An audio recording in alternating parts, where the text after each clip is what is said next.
जहाँ उस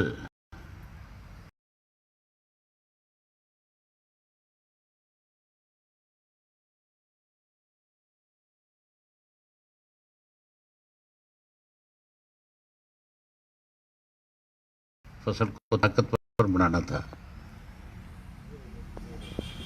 जहाँ अपने बच्चों को सर्दी और ठंड से बचाना था, आज केंद्र सरकार की गलत नीतियों की वजह से, उनके गलत फैसलों की वजह से जो दिल्ली के सराउंडिंग अलग अलग बॉर्डर्स के ऊपर अपने फूल से मासूम बच्चों को लेकर के बैठे हैं, कैसे उस आंदोलन को कमजोर किया जाए, कैसे हरियाणा और पंजाब के लोगों में आपस में मतभेद पैदा किए जाएं। हम बॉर्डर पे नारा लगता है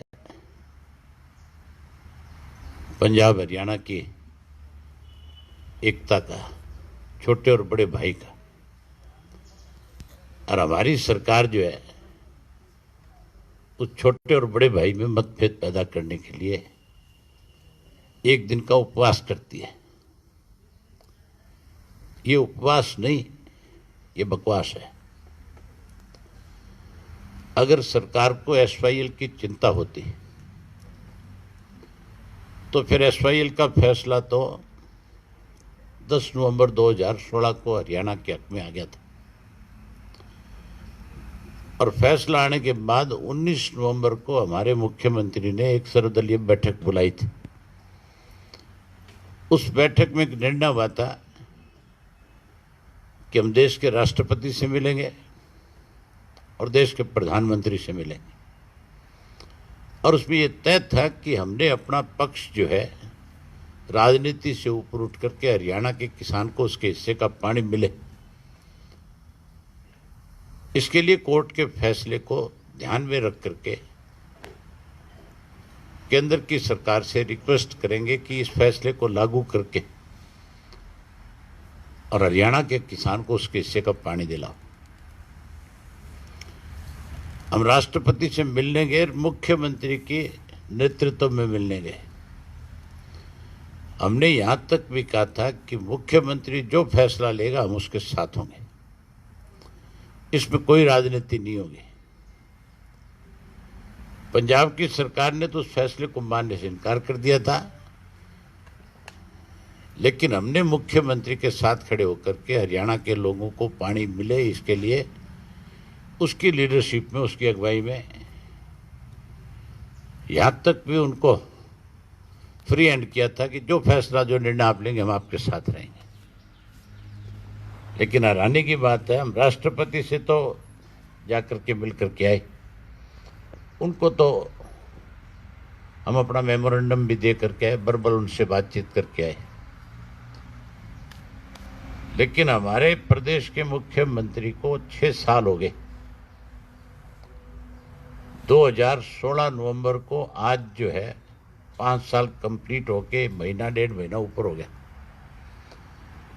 देश के प्रधानमंत्री ने एसवाईएल के मामले पे मिलने का समय नहीं दिया।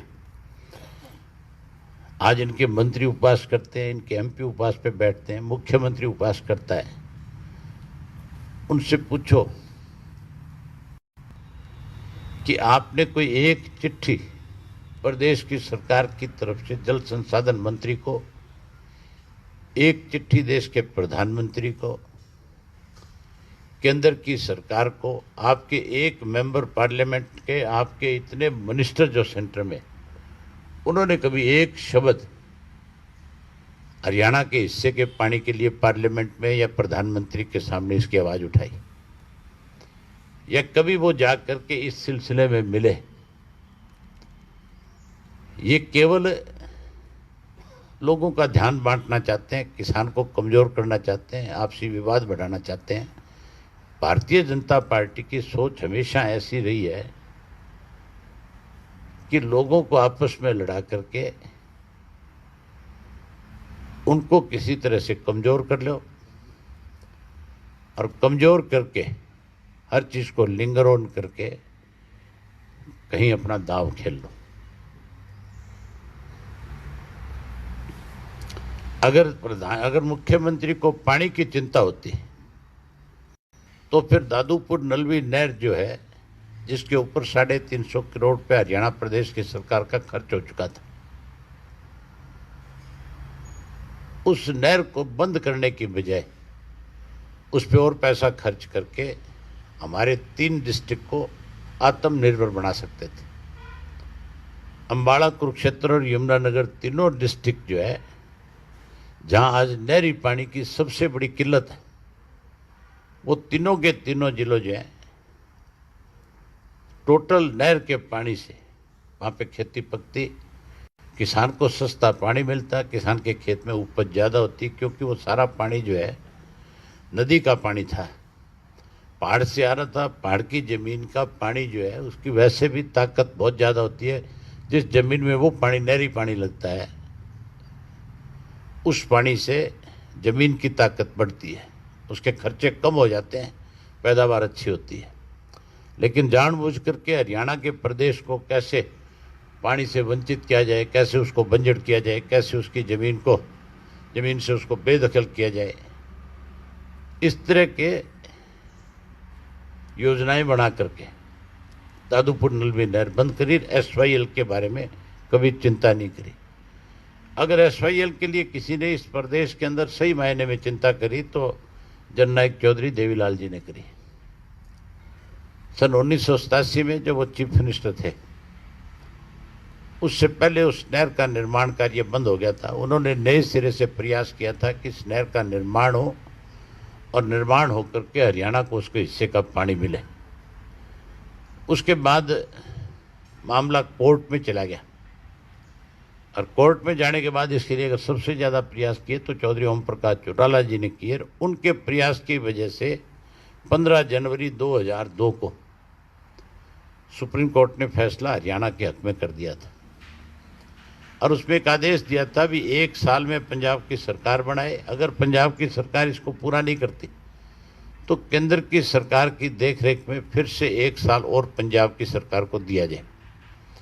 अगर फिर भी नहर नहीं बनती तो फिर उसके लिए आप कोई भी सेंटर की एजेंसी की जिम्मेवारी लगाएं जो इस नहर का निर्माण करके हरियाणा को उसके हिस्से का पानी दे। उसके बाद उस वक्त की जो पंजाब की गवर्नमेंट थी, कांग्रेस की सरकार थी, captain Amarinder Singh chief minister थे, उन्होंने एक रेजुलेशन विधानसभा में ला करके ऑल पार्टीज ने उस पर सिग्नेचर करके जितनी भी ट्रीटी वाटर से संबंधित थी, पानी से संबंधित थी, वो सारी की सारी उन्होंने मानने से इनकार कर दी थी और एक्ट बना दिया था कि हम इसको नहीं मानेंगे। वो मजबूर होकर के गवर्नर को जो है राष्ट्रपति के पास भेजना पड़ा और वो राष्ट्रपति के पास जाने के बाद राष्ट्रपति ने सुप्रीम कोर्ट के पास भेजा कि मुझे इस पर आप लीगल एडवाइस करें कि मुझे इस पर क्या फैसला करना चाहिए। और 10 नवंबर 2016 को फिर सुप्रीम कोर्ट ने फैसला हमारे हक में कर दिया।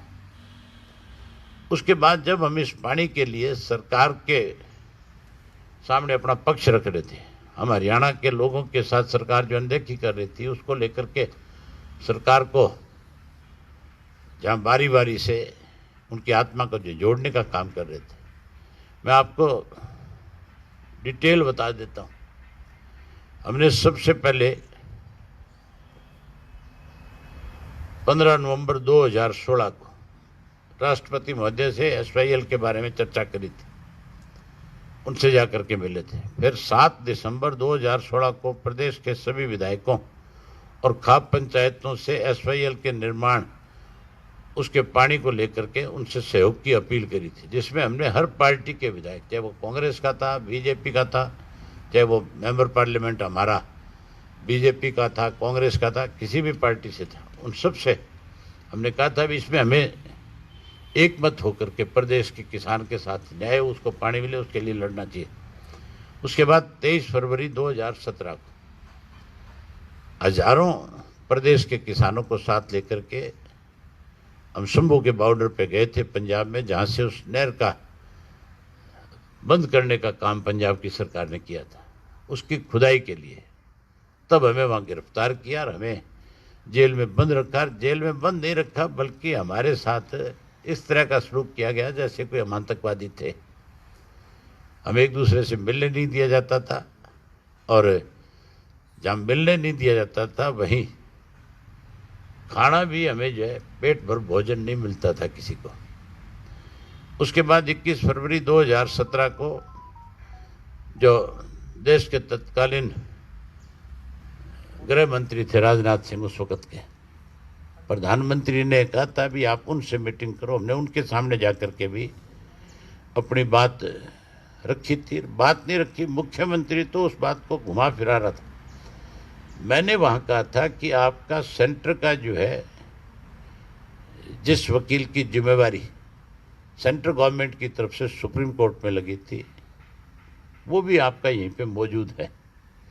आप उससे पूछो कि इसमें हम कोई कानूनन अड़चन है जिसकी वजह से इस नहर के निर्माण में देरी हो रही है।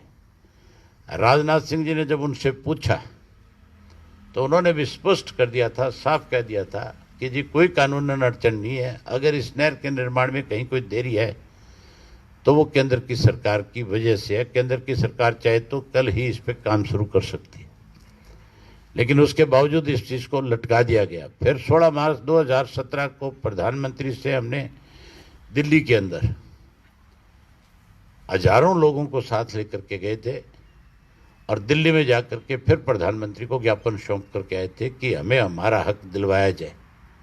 उसके बाद देश के प्रधानमंत्री ने गडकरी से मिलने के लिए हमें चिट्ठी लिखी कि आप उनसे मिलो।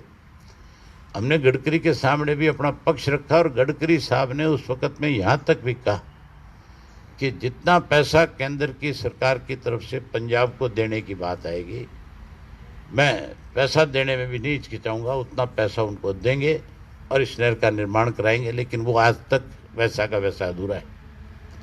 उसके बाद साथियों 7 अप्रैल 2017 से 30 अप्रैल 2017 तक हमने जंतर मंतर पे लगातार धरने दिए, और वहाँ से भी हमारे टेंट रात को उखाड़ करके सरकार ने टेंट उखाड़ करके वहाँ से हमारे लोगों को हटाने का काम किया।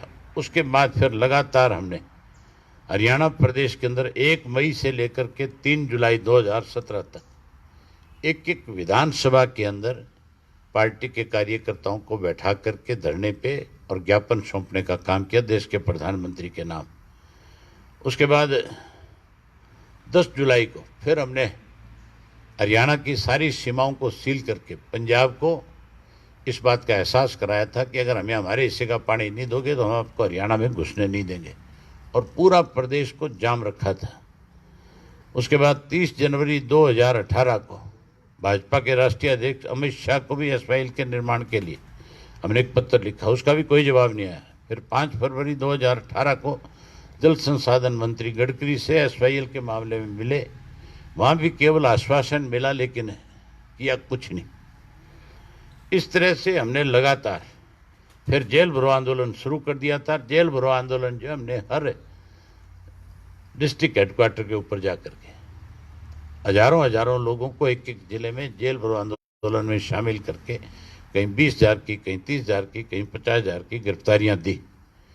लेकिन सरकार ने उस वक्त कभी उपवास नहीं किया।